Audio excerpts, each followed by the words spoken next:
नमस्कार। डीएलएड प्रथम वर्ष विषय हिंदी और हम लोग हमारे विकारी शब्दों के अंतर्गत बात कर रहे थे सर्वनाम संज्ञा, हम लोगों ने इसकी बात की थी। अब आज हम पढ़ेंगे विशेषण। क्या होता है विशेषण? जो शब्द संज्ञा और सर्वनाम की विशेषता बतलाते हैं उन्हें हम विशेषण कहते हैं। हम अपने सिलेबस के अनुसार ही इस विशेषण के बारे में चर्चा करेंगे कि हमें कितना हम विशेषण की परिभाषा को जानते हैं, इनके भेदों को जानते हैं।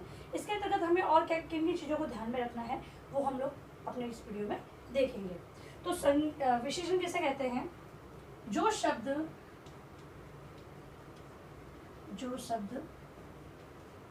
संज्ञा तथा सर्वनाम की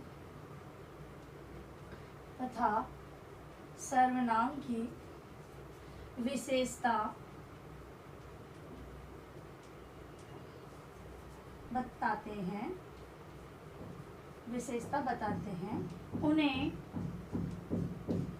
विशेषण कहते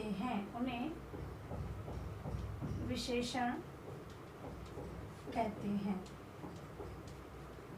अब है विशेषण के भेद या प्रकार।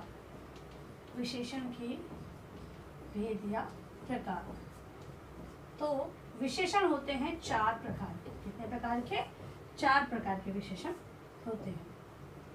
तो पहला है गुणवाचक विशेषण। पहला प्रकार कौन सा है? गुणवाचक विशेषण। दूसरा प्रकार है संख्यावाचक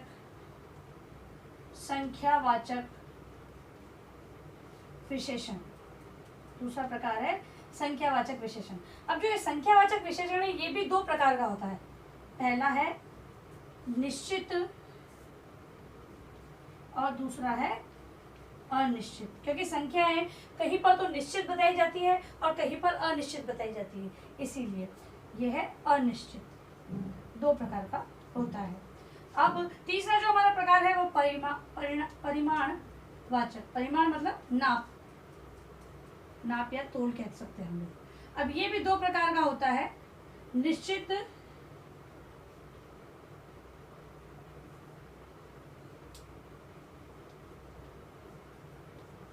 और अनिश्चित।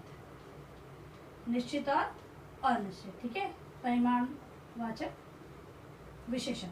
और लास्ट जो हमारा प्रकार है वो है सर्वनामिक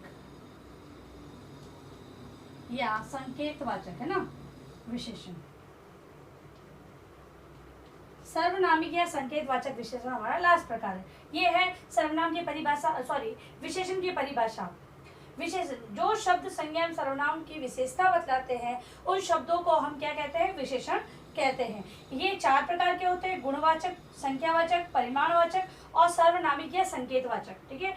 अब हम लोग इसे थोड़ा विस्तार से पढ़ेंगे। तो पहला प्रकार कौन सा बताया मैंने आपको? वो है गुणवाचक। गुणवाचक विशेषण के बारे में हम लोग चर्चा करते हैं सर्वप्रथम। तो गुणवाचक विशेषण, ध्यान रखिए ये 2, इसके भी 2 गुणवाचक विशेषण। इसकी हम परिभाषा और इसके जो प्रकार है यानी कि इसके उदाहरण है उसको हम लोग इसके अंतर्गत देखेंगे। तो परिभाषा के अंतर्गत लिखेंगे ऐसे विशेषण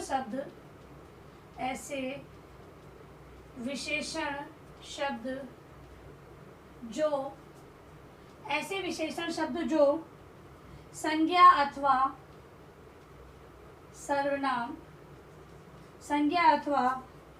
सर्वनाम के गुण दोष तथा रंग भाव अवस्था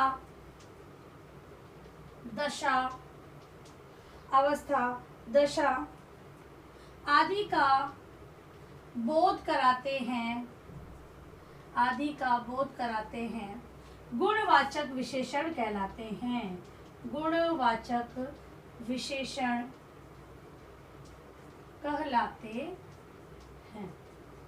ठीक है, मतलब गुण के बारे में। तो गुण में क्या क्या आएगा? दोष आ जाएगा, रंग, भाव, अवस्था, दशा, ये सारी चीजें आ जाएगी। अगर ऐसे विशेषण शब्द जो संज्ञा और सर्वनाम की जो गुण को बताए, दोष को बताए, रंग को बताए, ये जो शब्द होंगे वो विशेषण शब्द कहलाएंगे। अब इसके उदाहरण, जैसे गुण है तो गुण के अंतर्गत हम ले सकते हैं उदास,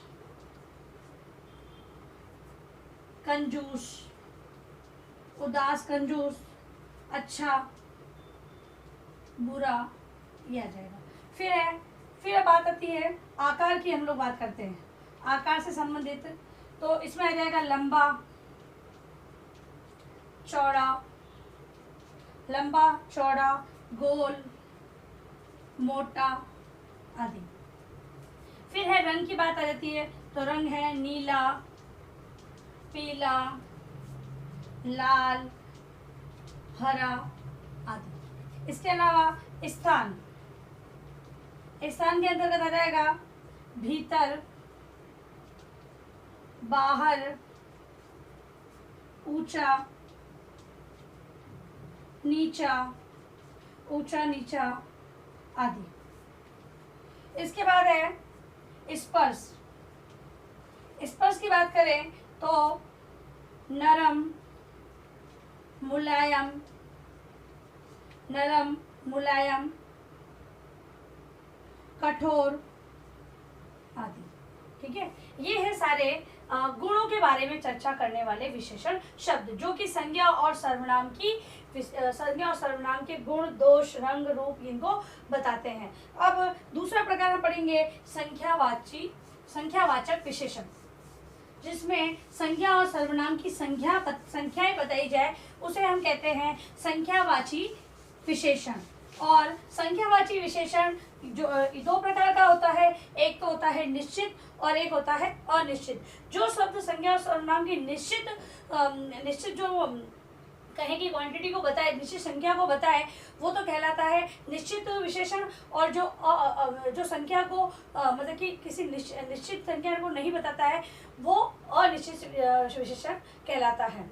मतलब कि संज्ञा सर्वनाम की एक निश्चित संख्या को बताने वाला निश्चित विशेषण कहलाएगा, और अनिश्चित मतलब कि निश्चित नहीं हो ऐसी संख्या बताए तो वो कहलाएगा अनिश्चित विशेषण। तो संख्यावाचक विशेषण, संख्यावाचक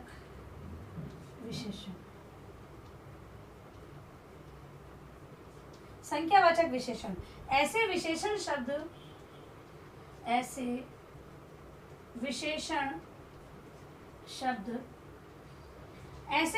शब्द जो संज्ञा अथवा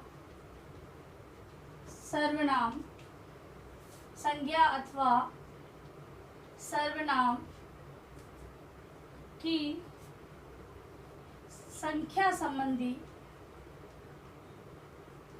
संख्या संबंधी विशेषता बताते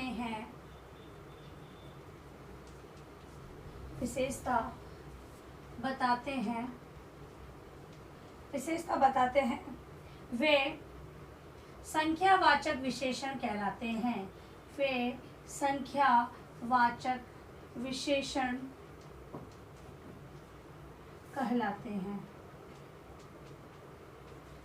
संख्यावाचक विशेषण कहलाते हैं। अब इसके दो प्रकार हमने पढ़े थे, पहला था निश्चित और दूसरा था अनिश्चित। पहला है निश्चित और दूसरा है अनिश्चित।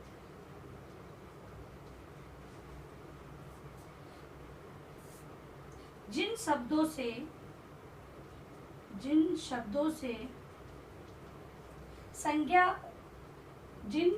से किसी निश्चित संख्या का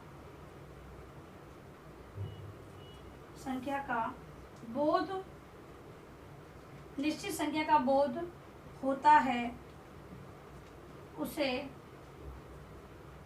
निश्चित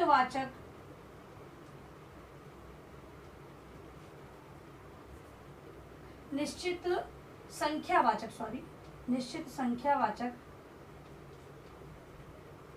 विशेषण संख्यावाचक विशेषण कहते हैं। उदाहरण देखेंगे तो उदाहरण है एक पेंसिल। पेंसिल क्या है? वस्तु है, वस्तु मतलब संज्ञा है। 2 व्यक्ति और 4 पुस्तकें, ये सारी क्या है? निश्चित है, इनकी संख्या निश्चित है। तो ये संख्यावाची सर्वनाम किसके, सॉरी संख्यावाची विशेषण किसके अंतर्गत आएगा? तो निश्चित संख्यावाचक विशेषण के अंतर्गत आएगा। अब है अनिश्चित वाचक। तो जिन शब्दों से किसी अनिश्चित संख्या का बोध होता है उसे अनिश्चित संख्या वाचक विशेषण कहते हैं। उदाहरण है थोड़े लोग, कोई निश्चित संख्या नहीं है, थोड़े मतलब कितने हैं इसकी कोई निश्चय नहीं है। फिर है कई मेज, कुछ भी बना सकते हैं हम लोग। इसके अलावा अनेक पुस्तकें। ठीक है, तो ये है संख्यावाचक विशेषण के 2 भेद और इनकी परिभाषा। ठीक है, अब आप देखिए अपना गृह कार्य प्रश्न।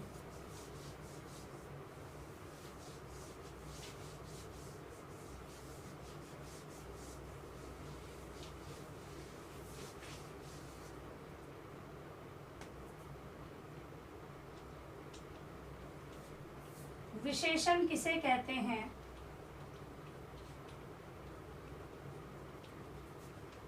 किसे कहते हैं, परिभाषा लिखनी है आपको।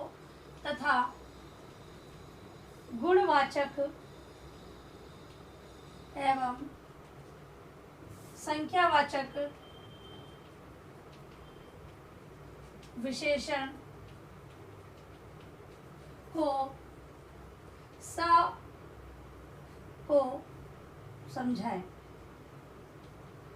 ठीक है, उदाहरण सहित आपको ये अपनी उत्तर पुस्तिका में लिखना है। और अंत में आप लोगों से निवेदन है कि इस महामारी के दौर में कम से कम ये आवश्यक कार्य होने पर घर से बाहर जाते हैं तो मास्क लगाएं, सैनिटाइज करें हाथों को और सोशल डिस्टेंस का विशेष ध्यान रखें। धन्यवाद।